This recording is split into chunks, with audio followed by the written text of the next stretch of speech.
Hi, I'm Tracey L. Fisher. This is a Reentry Point of View. I want to thank you for coming. This is my guest, Mr. Gene Barr. Good to see you. Thank you for the invite. Oh man, thank you for coming. I really appreciate that. Give my audience the background on you. Most of them probably searched you already, but give them the background on you. Well, of course, I'm the president and CEO of the State Chamber, Pennsylvania Chamber of Business and Industry. We're the largest broad-based business advocacy group in Pennsylvania. So I travel through a lot of Pennsylvania, but I don't try to be careful about where I say this and where I go, but I love coming back here because this is home. I grew up right down I-95, little borough of Upland, city of Chester. Went to St. James High School in Chester, which is closed, unfortunately, which again shows the educational options that are shrinking far too often for our parents and students in this Commonwealth and in this country. Went to St. Joe's University, proud Hawk. Worked for BP at one of the refineries down along the river there in Marcus Hook. Spent 2 years on shift work, trying to earn what I needed to do, fill those tools in the tool belt like you talked about, trying to fill the tools in so I could be a good employee for somebody. BP moved me to Atlanta, Georgia. A little tough to figure out how to go from speaking Philadelphian to speaking Southern. It's like learning a new language, you know. So I had to go learning that. Moved me to Ohio and then back to Pennsylvania. I've been at the Chamber about 13, 14 years now. About 6 of it as president. So we work on all kinds of issues, but really what drives us is growing Pennsylvania's economy, and that's really going to help everybody. We can have a little discussion about that today. Absolutely. We definitely going to have that discussion. I appreciate that because there's a lot of economic issues in Philadelphia, as you know. I'm quite sure you're very aware of. What's one of the biggest challenges that you have dealing with the 67 counties, correct? 67 counties, that's now, right. What's with Philadelphia being one of the biggest, correct? In terms of population, right. It is, absolutely. So what's the biggest challenge you have with Philadelphia as far as economic? Well, trying to get everybody on the same page in terms of understanding we need to move this Commonwealth forward. And, you know, it gets to be frustrating. Everybody has different points of view. But we've got to understand that, I mentioned to me, education and employment go hand in hand. And one of the things that we haven't done is grow our educational options for our kids. Right before we started here, you and I talked a little bit about the fact that I was down here last week at a little school called St. Barnabas here in Southwest Philadelphia. They're trying to give an option to kids in this area because, to be blunt, I grew up in Chester Upland School District. I was fortunate enough to go to parochial schools, but I saw a school system that has failed generations of kids, white and black, failed by Republicans and Democrats. Let's be completely honest about that. We have got to put more power in the hands of our parents. So you got St. Barnabas here. I'm trying to help them do some outreach, get some money. I've been working with my high school, which closed in the city of Chester many years ago, which took away an option for kids out of that school district, where parents and teachers could send their kids someplace and say, I've got an option. I want something that's going to work for my child, whether it's religious-based or whether it's simply based on another type of educational experience. And we're losing that in this Commonwealth. And we've got to develop some educational policies that are geared for kids and parents, to be blunt. We've got to develop policies that make sure we're putting the best possible teacher in front of our kids, no matter whether they're in Philadelphia or no matter whether they're out in Potter County. Doesn't matter where it is. We've got to figure out what policies we have to do. And sometimes that's a challenge, trying to break through some folks to say the important thing is the kids here. Getting the teacher and getting the opportunities in front of the kids. Right. That's what it should come down to. Absolutely. Now, I'm very passionate, as they can see you are as well. I take it personal, but I'm also professional with it. Do you take it personal sometimes when you're trying to get stuff done and people's not on the same page? That's a great question. I mean, you try and I try and avoid that because sometimes the person who's against me today might be with me tomorrow. And I realize that we've all really do have to work together. One of the biggest problems, I think, in this country, and we talk about it a lot and we hear about it a lot, is the fact that we've become so uncivil to people. If you're conservative, you watch this. If you're liberal, you watch this. And you don't talk to the people on the other side. And I'm sorry, we've got to figure out how to reach across the aisle in certain cases and say, I really need your help on this one. And because that help on this one means you're helping a child get a hand up in education. That reach across the aisle means, in this case, you're helping somebody to get a foot in the door for a job. That's what we've really got to focus on. So It can be, because I get up in the morning and, you know, in my view, I'm passionate about Pennsylvania. I'm passionate about trying to move this Commonwealth forward and trying to do the best for the almost 13 million people we have in this Commonwealth. But you do sometimes have to step back and say, okay, let me just take personal feelings out a little bit and understand understand the politics. Certain people say, I completely agree with you, but I can't vote for that for whatever reason it is. It's frustrating, but I got to figure out a way of getting around that. Now, I'm working, as you know, with you, of course, on becoming a lobbyist for reentry. You're a lobbyist, correct? Tell them, what is a lobbyist? A lobbyist is nothing but an advocate, and I know that term lobbyist has gotten, you know, bad, you know, attention. I'm happy to say I'm a lobbyist. I have no problem with that. I'm an advocate. I'm an advocate for business in Pennsylvania. We have about 9,000 business members across Pennsylvania. We represent more than half of the private sector workforce. So my view, when I get up in the morning, I'm happy to say I represent the free market system that's done more to bring people out of poverty than any other system we've ever done from an economic basis.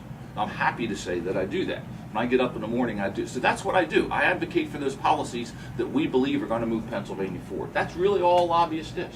In your case, you want to advocate for policies that are going to help those people who might have made a mistake at some point. Absolutely. And shouldn't have that tarred for the rest of their lives. Absolutely. That's exactly what the mission for me is, because I go back through the prisons, and a lot of people don't understand. That's nice, you go back to the jails.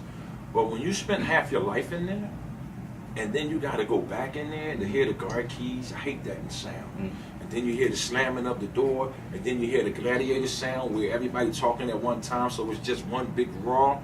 That really gets under me. That really I hate it. But it's people in there that's lost and that needs guidance.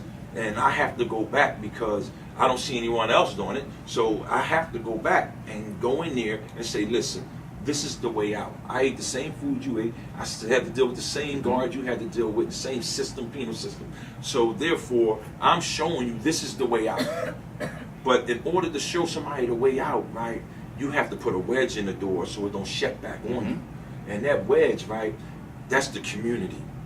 That's people such as yourself that's willing to help me move forward. Now, meaning this, I'm grassroots.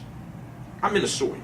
I'm digging the dirt and I'm pulling out the weeds and all that stuff, right? But when you're doing that type work, most people don't see the value in it. Because for one, they're not doing it, for one. And for two, the ones that's in a position to help you get something done, they're not going to do it but so much because they can't justify, like I told you before when I went to see you, they can't justify their salary sitting next to me. Because if I have a program that's not funded, it's funded through my wife, my chief of staff, and anybody that donates, my book sales, my DVD sales, and my speaking engagements. That's where my funding comes from. And I can stand up next to $100 million company. Now something's wrong with that picture right there.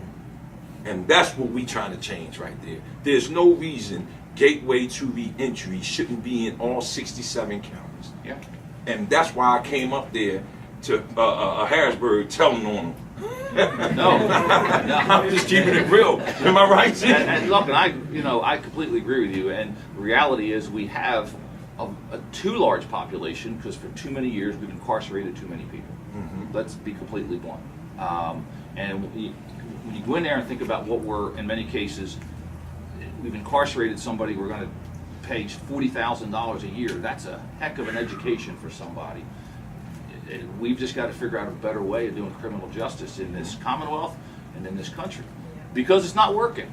We know that it's not working. And actually, to be honest with you, it takes someone like you to understand and recognize grassroots.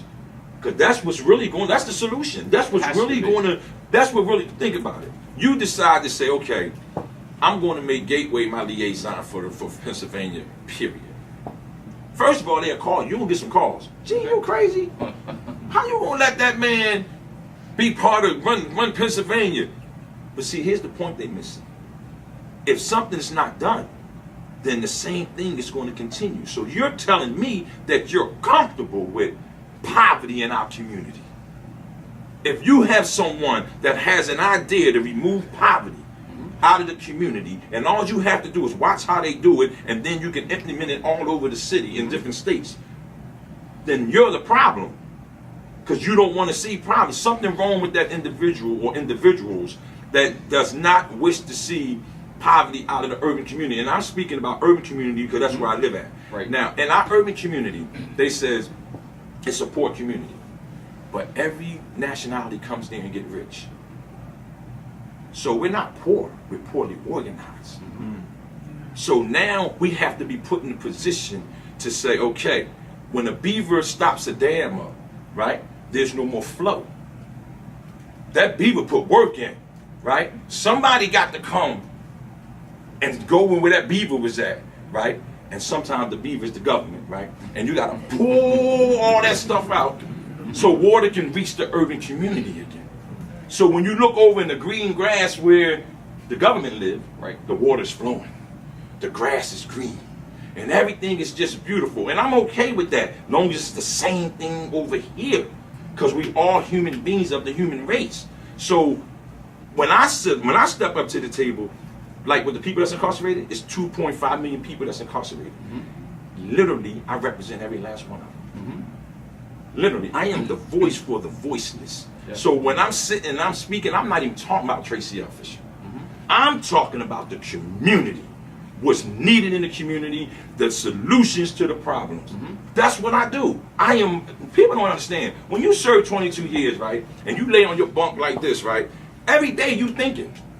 Well, you should be, because you've been there with some foods. But every day you're thinking, and you're exercising your brain. So I used to put obstacles in my way and come up with different scenarios and say, well, how would I react to that? How would I do that? And not realizing when I came home, it really happened, and I already had a plan. People say, how did you sidestep that? We thought we had you. Well, I thought about that. And this is what I have to implement into the community, because it's hard to get people to believe in you when they've been lied to most of their lives.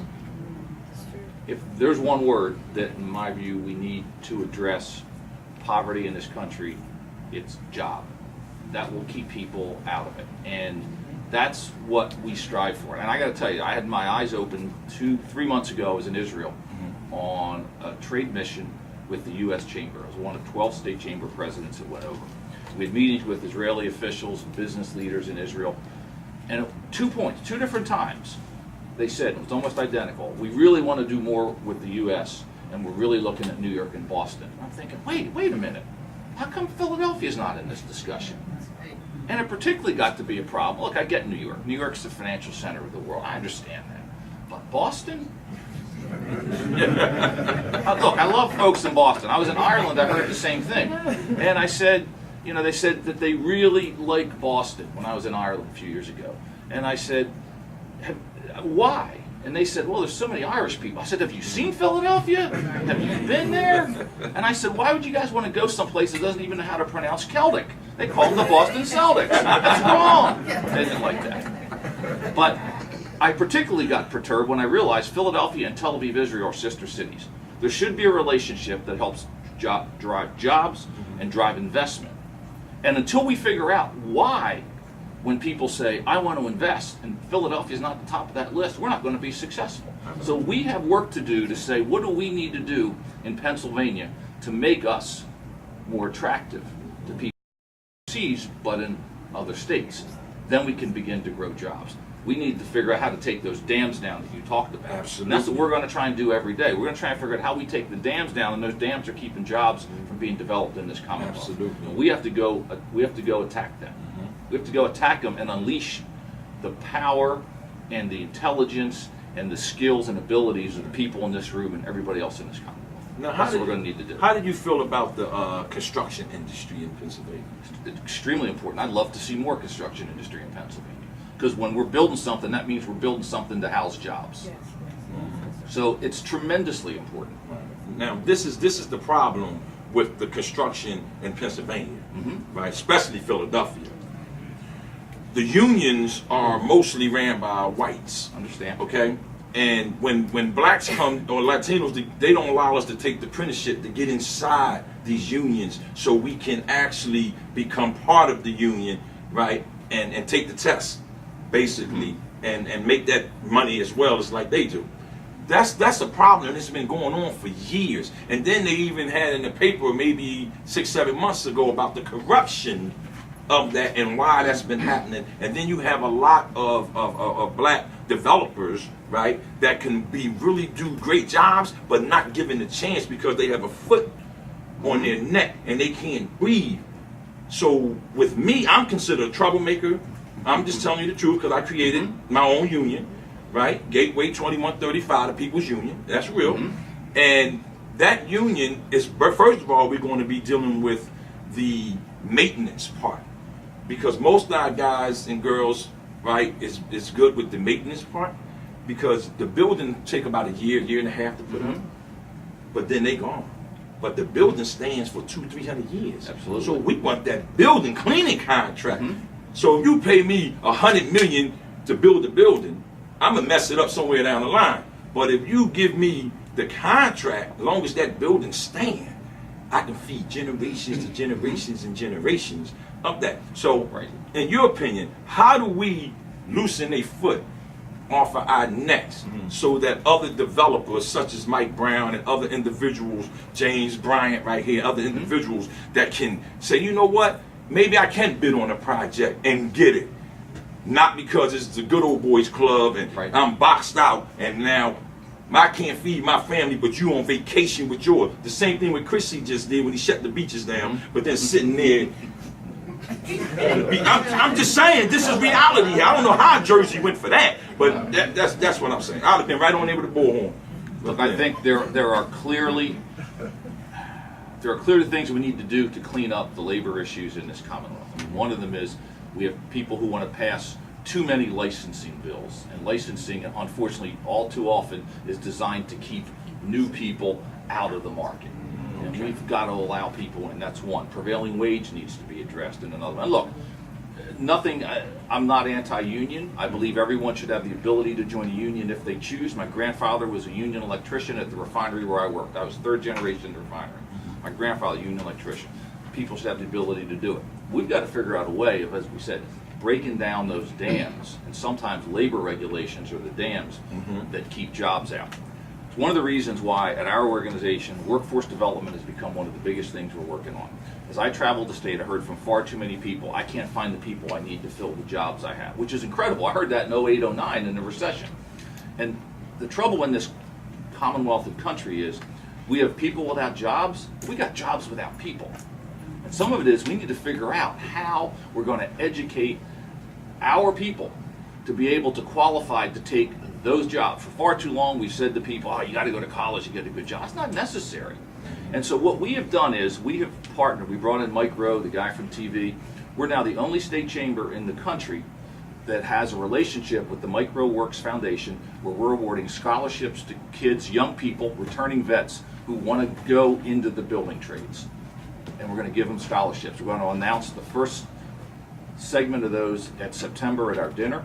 And then after that, we're going to invite other people each year to come in. We've had our board members contribute, so we're working with it because it's one way of helping to break those dams down. Start training people, get them into schools where they can be educated to where they're electricians and plumbers and masons and all of those jobs that are great family sustaining jobs. Absolutely, and that's the solution to the problem. Actually, is to break them dams down and and to give options. Whether that option is a 4-year, a 2-year, an apprenticeship program, make sure that our families understand what their options are and break the dams down to let them in there. Now, in the next 2 years, because I know you got a lot going on, stuff you ain't privileged to speak about. I get that. In the next 2 years, where do you see your office at? Far as working with the city of Philadelphia? I know you got other counties, but I know you also got Philadelphia to deal with, and I'm only speaking about Philadelphia because that's where I'm from. Absolutely. And so, where do you see you working with Philadelphia to get stuff done? We, of course, there's a Philadelphia chamber, and we work with them. They are a member of ours. So let's qualify. The local chambers are members of ours, and we work cooperatively with them. So we would absolutely love to convince more people about how we create jobs, and it's not by building more dams. And unfortunately, far too many people think you're going to make the stream flow better by building more dams, and it doesn't work, and you've talked about that already.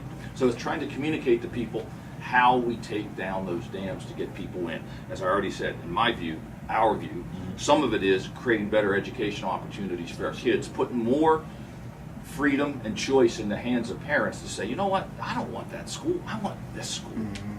I want to go, I want my child to go there.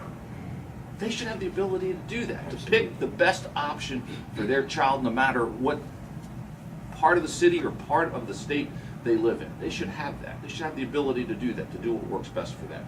So it's convincing people of that, and once we get our kids better educated, because again, we have really consigned we've dropped the ball horribly on that. We've dropped the ball horribly on that. And it's not always just money. It's a matter of getting them into the program that fits for them. Right. And not just pushing them through so we can check a box and say, they got through 4th grade, they got through 8th grade. No, they need to be educated in 4th grade and educated in 8th grade and educated by the end of 12th grade and then go somewhere else. And that's what we need to strive for. Absolutely. Now, with the this is the part I have a hard time with, and I never can understand this. No matter what school, either it's a little hut over in West Philly or Ivy League school over here in South Philly, right? And they say, well, this is the best school to go to, right? But if 1 + 1 is 2 here, and 1 + 1 is 2 there, well, what makes them the best schools? I would say some of it are options. Some of it's the ability to hire the best teachers. Here's part of the problem that I think we see. Right now, we're paying teachers more on their tenure and how long they've been there as opposed to how good they are. A few years ago, we had to lay off the teacher of the year in Western Pennsylvania because he had layoffs in the school. And let's be honest, there are places in Pennsylvania where the school-age population is declining. That's a problem. It's a problem for a whole bunch of reasons because we've got a shrinking population. But maybe what we ought to look at is paying a teacher, one, based on how good they are. And people, how do we figure that out? Well, we figure that out in the private sector, don't we? Figure out how to pay somebody for their talents and skills in the private sector. Don't we do that? So why can't we do it there? So if there's a challenging school, wherever it is in Philadelphia or Pittsburgh or Harrisburg, let's pay that teacher more to go in there because they're good and they're willing to accept the challenge and take more money to go in and teach those kids. Why don't we do that? Cool. We have about 5 minutes left here. Okay, in them 5 minutes, you're an author, correct? I am an author. All right, explain. Well, I wrote a book. I don't know whether that qualifies as an author. I wrote a book. I'm an author. You are an author. Yeah. You can take my title. You probably wrote more than one. No, I got another one in the making. But see, there you go. Now you're an author. Yeah, okay. So tell the audience about your book. Okay.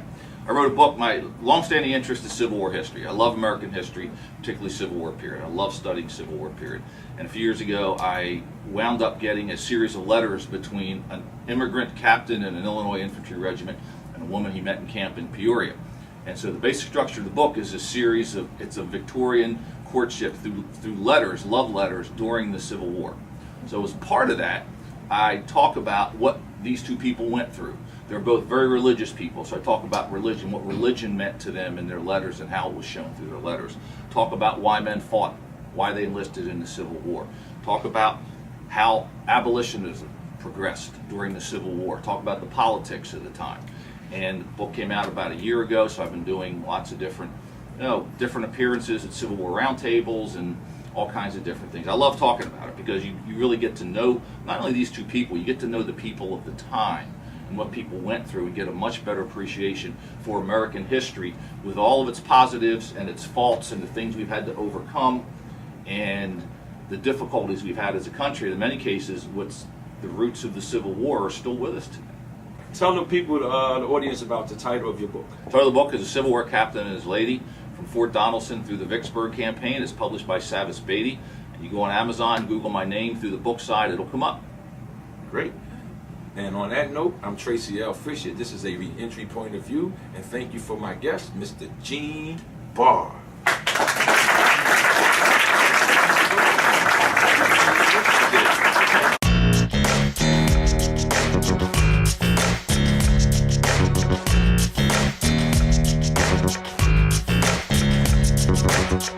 Hi, I'm Tracey L. Fisher, the face of re-entry.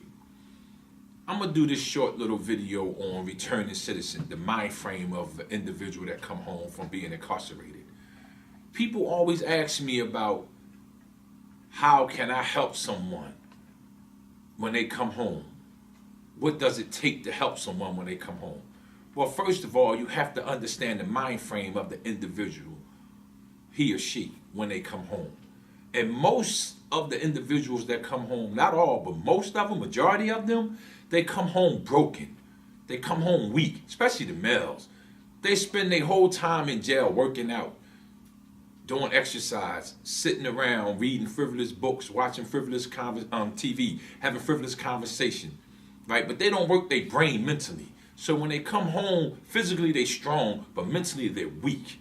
And when they come into society, they don't know what to expect. They're afraid, and nobody knows how to deal with them because they're not telling you they're afraid once they enter back into society. But the reality of it is, everyone needs to see a psychiatrist. Not that you're crazy, but you need to see a psychiatrist to help you get your thoughts straight so you can understand what's going on out here in society. Because the only thing you know is an incarcerated environment. There's two yous when you come home. There's the incarcerated you, and there's the society you. Once you're in the society, obstacles come your way. Situations occur.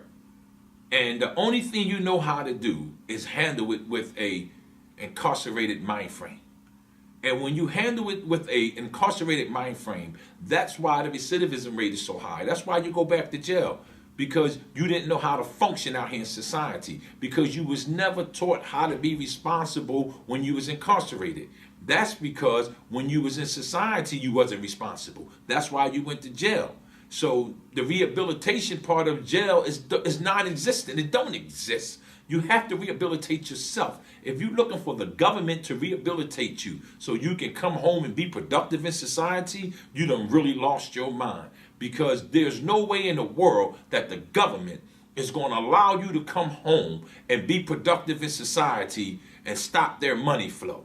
They make money off of you once you go to jail. Everybody gets paid when you go to jail. When you go to jail, you create over 100 jobs. The cops lock you up. The judge, the DA, the prosecutor, the public defender, the sheriff, the county judge, the COs, the wardens, everyone. Everybody makes money off you but you. But you. Now, when I was incarcerated years ago, they was making $32,000 a year. They made over $700,000 plus off of me just for them 22 years. Now they receiving $42,000 a year. It done went up $10,000. So if the government is making $1 trillion off of this business here, but they only putting in $100 million to actually so-called help it from actually occurring again, that's not going to happen. Anytime you have the power to make the laws, to lock people up, to build a place that would house them and receive government funding from them, for them, there's no way in the world you're going to put together a program to help them get out and stay out and never come back into your system. Now, my thing is this. The individuals that's home, that's out here in society, that's never been incarcerated before, reentry affects you as well as it does the individual that's incarcerated. As well as it does the individual that's incarcerated. But we don't understand that until we right in front of it. Like for the men that's in jail and the women that's visiting them, writing them, sending them money, taking their phone calls. Once they come home, you haven't even done anything to prepare yourself to deal with them mentally. You haven't even took any reentry courses because you don't believe you need them. Well, yes, you do. If you're dealing with that's like you have a child and he or she has a handicap that you never dealt with before. It's courses and classes you're going to have to take. It's information you're going to have to get so they can live in your house. You're going to have to make your house handicap ready and everything. That's reality. That's the same thing when individuals come home from being incarcerated. That's the exact same thing right there. When they come home from being incarcerated, they looking for someone to understand them. And then you're the one they laying with, sleeping with, living with, building a family with. You the one have to understand this just as much as them, if not even more. Because you already know how it is out here in society. We don't. We don't, because we was never given responsibility when we was incarcerated. While we was incarcerated, let me